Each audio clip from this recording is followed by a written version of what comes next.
श्री गुरुभ्यो नमः। हरि ओम।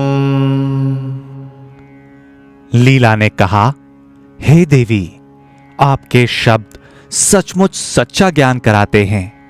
मैंने ऐसी बातें पहले कभी नहीं सुनी थीं, इसलिए ठीक से मन में बैठ नहीं रही हैं। महर्षि वशिष्ठ के असली घर को देखने की इच्छा है।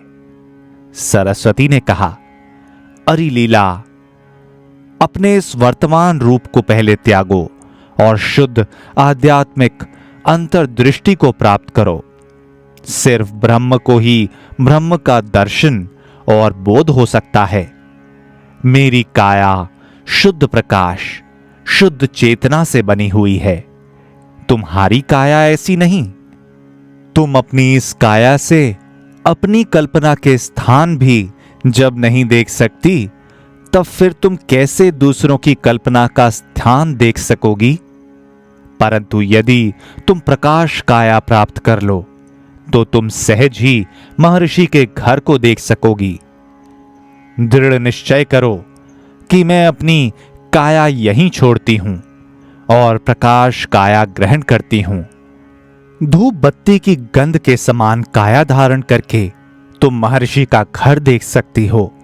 मैं भी उनके घर चलूंगी। जिस प्रकार जल जल में मिल जाता है, उसी प्रकार तुम भी चेतना क्षेत्र में मिलकर एक हो जाओगी। इस ध्यान का डटकर अभ्यास करने से तुम्हारी काया शुद्ध चेतना में रूपांतरित हो जाएगी और अति सूक्ष्म रूप धारण कर लोगी।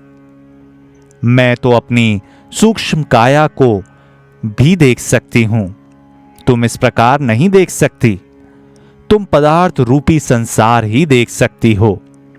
अज्ञानवश अपनी इच्छा से ही इस अज्ञान का वर्णन किया जाता है और बुद्धिमत्ता तथा अनुसंधान के द्वारा इसे हटाया भी जाता है। तथ्य यह है कि ऐसे अज्ञान का अस्तित्व ही नहीं है। न ही अबुद्धिमत्ता है, न अज्ञान, न बंधन और न ही मोक्ष। बस है तो केवल शुद्ध चेतना। सरस्वती कहती हैं, प्यारी लीला, स्वप्न में स्वप्निल काया वास्तविक लगती है, परंतु जागने पर उस काया का अस्तित्व नहीं रह जाता। इसी प्रकार स्मृति तथा सुप्त प्रवृत्तियों द्वारा पोषित हमारी यह भौतिक काया भी हमें उस समय असत लगती है जब हम जान जाते हैं कि स्मृति और प्रवृत्तियां भी असत हैं। जिस प्रकार स्वप्न के उपरांत तुम अपने भौतिक शरीर को देखती हो, उसी प्रकार इन प्रवृत्तियों का अंत हो जाने पर अपनी दिव्य काया दिखाई पड़ने लगती है। स्वप्न का अंत होने पर गहरी नींद आती है। जब विचारों के बीज नष्ट हो जाते हैं, तब मुक्ति प्राप्त हो जाती है। मुक्त अवस्था में विचार बीजों का अस्तित्व नहीं होता। यदि कोई मुक्त संत रहता है या सोचता हुआ दिखाई पड़ता है, तो वह बस ऐसा प्रतीत ही होता है।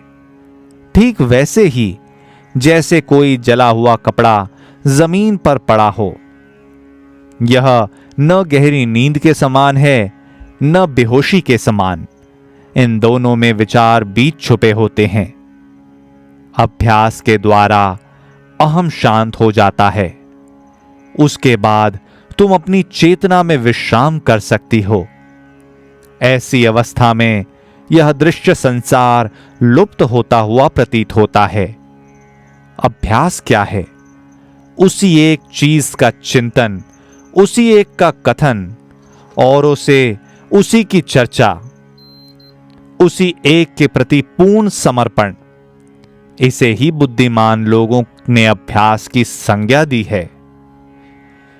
बुद्धि सौंदर्य और आनंद से परिपूर्ण हो, दृष्टिकोण विशाल हो, इंद्रिय सुखों की चाह अनुपस्थित हो। इसी अवस्था की प्राप्ति का प्रयास ही अभ्यास है। यह संसार है, यह मैं हूं। इस तरह के विचार मन में न उठने यही अभ्यास है। ऐसी अवस्था में आकर्षण विकर्षण उत्पन्न नहीं होते। इच्छा शक्ति द्वारा आकर्षण विकर्षण पर विजय पाना तप कहलाता है, इसे ज्ञान नहीं कहते। इस समय तक परछाई फैलने लगी थी। सभा विसर्जित हुई। अगले दिन सुबह फिर सभा की कार्यवाही आरंभ हुई। वार्ता का आरंभ वशिष्ठ जी ने किया। वशिष्ठ ने कहा, हे राम। फिर तत्काल देवी सरस्वती और रानी लीला गहरे ध्यान में बैठ गईं। उनकी निर्विकल्प समाधि लगी। वे दोनों शारीरिक चेतना से ऊपर उठीं। उन दोनों ने संसार संबंधी सभी धारणाओं का त्याग करा था, इसलिए वे पूर्णतः उसकी चेतना से लुप्त हो चुकी थीं। वे दोनों अपनी ज्ञान काया में विचरण करने लगीं। यद्यपि ऐसा लगता था कि उन्होंने हजारों मीलों का सफर आकाश में तय कर लिया है, परंतु वे अभी भी उसी अपने कमरे में बैठी थीं।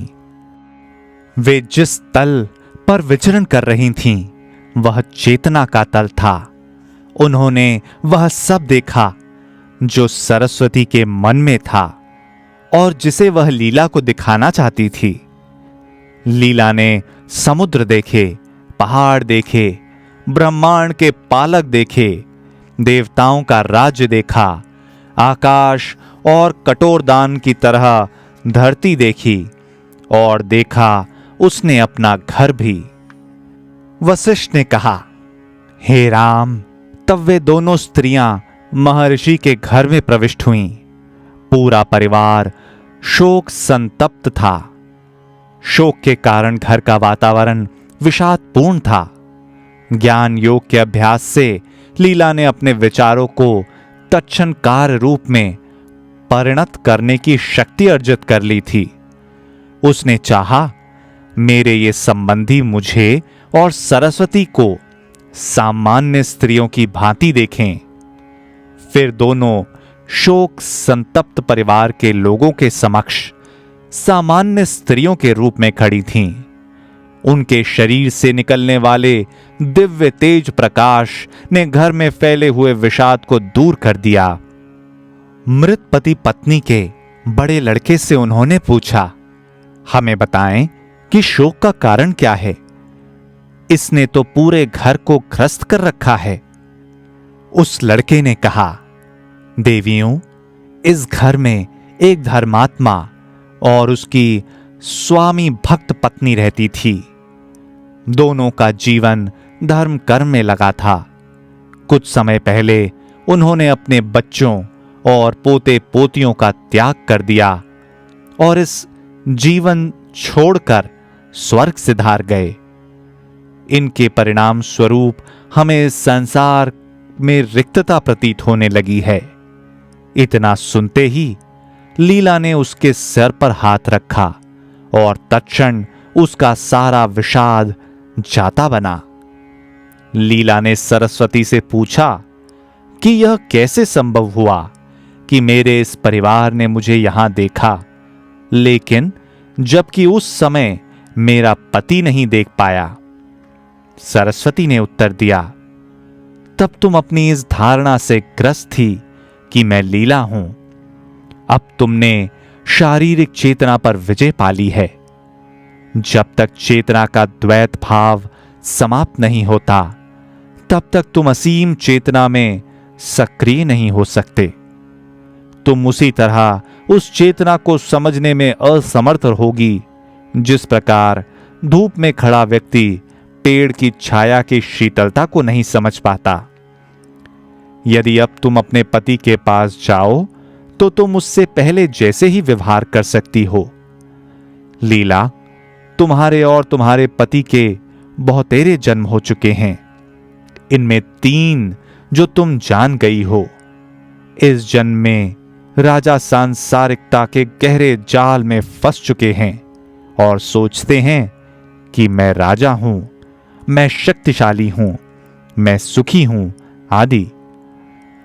आध्यात्मिक दृष्टिकोण से तो संपूर्ण ब्रह्मांड का अनुभव यही हो सकता है परंतु भौतिक दृष्टिकोण से विभिन्न लोकों में सहस्त्रों मीलों की दूरी है।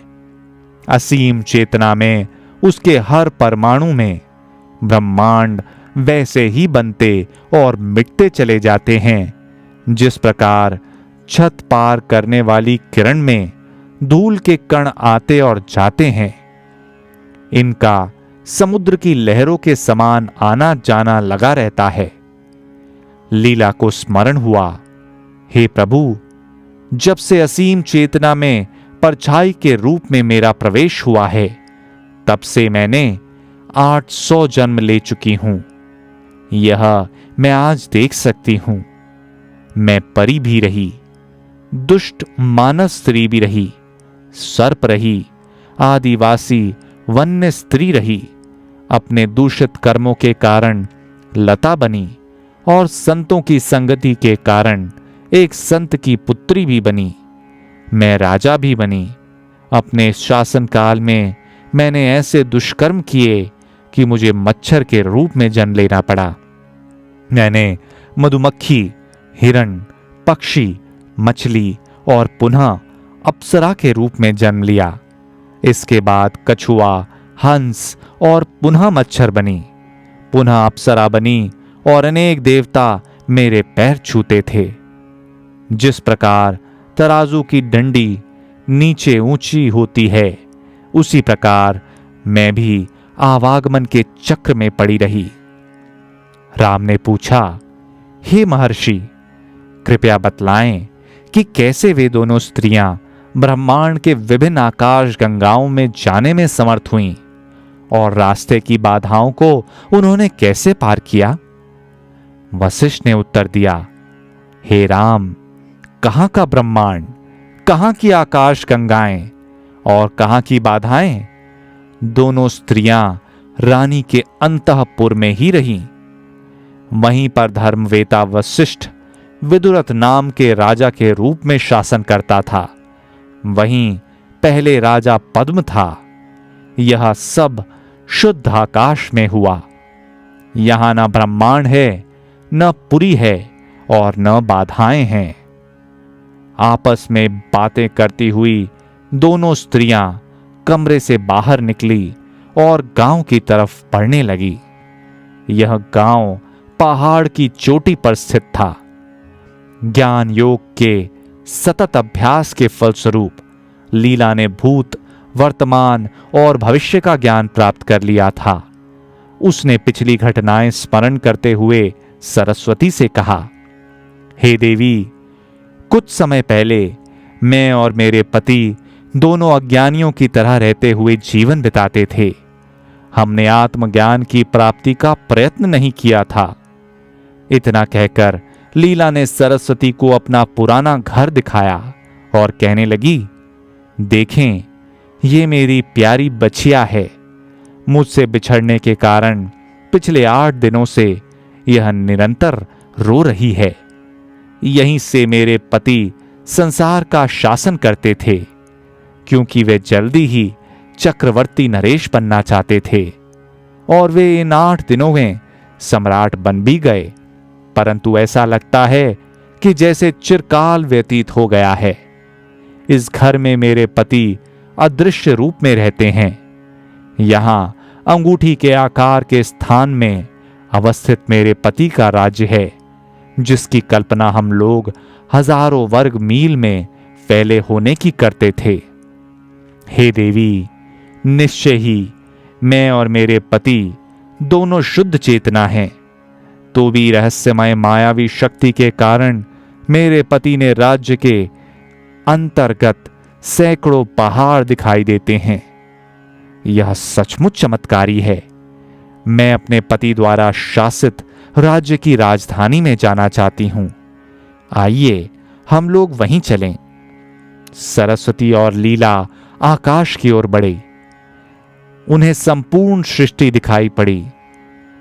उनके परे भी शुद्ध चेतना, उस असीम चेतना की मूलभूत प्रकृति के कारण ब्रह्मांड, जीव और भिन्न भिन्न आकृतियां बनती और मिटती हैं तथा अपनी चिंतन शक्ति से साम्यावस्था भी प्राप्त करती हैं। यह सब कुछ बच्चों का सा सहज खेल लगता है। हे राम, उन अनगिनत ब्रह्मांडों में कुछ ऐसे भी हैं जहां केवल वनस्पतियां ही हैं, कुछ ऐसे हैं जहां ब्रह्मा, विष्णु और महेश देवता के रूप में पूजे जाते हैं, और कुछ ऐसे भी हैं जहां कुछ है ही नहीं। कुछ ऐसे भी हैं जहां पशु पक्षी ही रहते हैं, कुछ में कीटाणुओं का ही राज है, कुछ घोर अंधकार से भरे हैं, कुछ में देवदूत रहते हैं, कुछ ज्योतिर्मय हैं, कुछ आकाश में गिरते और नष्ट होते हुए से लगते हैं, क्योंकि चेतना सभी जगह विराजमान रहती है। इसलिए इन ब्रह्मांडों की सृष्टि और विनाश भी सदा लगा रहता है। ये सभी ब्रह्मांड किसी रहस्यमय सर्वव्यापक शक्ति के द्वारा एक में बंधे रहते हैं। हे राम, एक असीम चेतना में सब कुछ विद्यमान रहता है, उससे सब कुछ उत्पन्न भी होता है और वही सब कुछ रहता भी है। वशिष्ठ ने कहा, यह सब देख चुकने के बाद लीला महल के उस कमरे में गई जिसमें फूलों से ढका हुआ राजा का शव रखा गया था। यहां उसके मन में अपने पति के जीवन के दूसरे पक्ष को देखने की तीव्र इच्छा उत्पन्न हुई। तत्क्षण ब्रह्मांड की चोटी को चीरते हुए वे वहां जा पहुंची जहां वह वर्तमान में शासन कर रहा था। ठीक उसी समय महाबली सिंधु नरेश उसके पति के राज्य की घेराबंदी कर रहा था। जैसे ही वे दोनों स्त्रियां आकाश मार्ग से रणभूमि के ऊपर से गुजर रही थीं, तो उन्होंने अनगिनत दिव्य प्राणियों को देखा जो उन महान योद्धाओं के कारनामों को देखने के लिए एकत्र हुए थे। हे राम, लीला ने भी आकाश से देखा कि दोनों सेनाएं एक दूसरे की ओर बढ़ रही हैं और युद्ध के लिए तैयार हैं। शाम हो चली थी। लीला के पति अपने मंत्रियों के साथ दिन भर की घटनाओं की समीक्षा कर रहे थे। इसके बाद वे सोने चले गए। दोनों स्त्रियां फिर राजा के शयन कक्ष में पहुंची। राजा सोया हुआ था। हे राम, जिसमें यह विचार बद्धमूल है कि मेरा भौतिक शरीर है, वह कैसे किसी सूक्ष्म छिद्र से बाहर निकल सकता है? मैं शरीर हूं और यह शरीर ही अग्रगति में बाधक है। वस्तुतः यह दृढ़ धारणा बाधा के रूप में प्रकट होती है। जब शरीर की धारणा नहीं रहती, तब कोई बाधा भी नहीं रहती, क्योंकि वैयक्तिक चेतना अर्थात मन और ब्रह्मांडीय आकाश भी तो वही होते हैं जो असीम चेतना होती है। इसलिए दिव्य काया कहीं भी प्रविष्ट हो सकती है और उस जगह पहुंच सकती है जहां पहुंचने का विचार उसमें होता है। जिस प्रकार जल सदा जल ही रहता है और प्रवाहित होता है, जिस प्रकार अग्नि ऊपर उठने की प्रकृति नहीं त्यागती, उसी प्रकार चेतना सजा चेतना ही रहती है। परंतु जिसे इस बात की अनुभूति न हो, वह अपनी सूक्ष्म सत्ता या सत प्रकृति को नहीं जान पाता। जैसे जिसकी समझ होती है, वैसे ही उसका मन होता है, क्योंकि समझ ही मन होती है। तो भी महत् प्रयास द्वारा उसकी दिशा परिवर्तित की जा सकती है। सामान्यतः व्यक्ति की क्रियाएं उसके मन के अनुरूप ही होती हैं। हे राम, हर व्यक्ति की चेतना की ऐसी ही प्रकृति है। हर व्यक्ति की चेतना में संसार संबंधी विचारों में विचित्रता होती है। मृत्यु तथा इसी तरह के अन्य अनुभव प्रलय के सूचक हैं और चेतना के लिए रात्रि के समान हैं। जब इसका अंत हो जाता है, तब हर व्यक्ति अपनी मानसिक सृष्टि के प्रति जागृत हो उठता है। इसे ही वैयक्तिक विचारों, धारणाओं और भ्रमों का मूर्तिकरण कहते हैं। जिस प्रकार ब्रह्मांडीय प्राणी प्रलय के बाद नई सृष्टि रचता है, उसी प्रकार व्यक्ति भी मृत्यु के बाद अपना संसार रच लेता है। इसी के साथ आज का अध्याय समाप्त होता है। फिर मिलेंगे।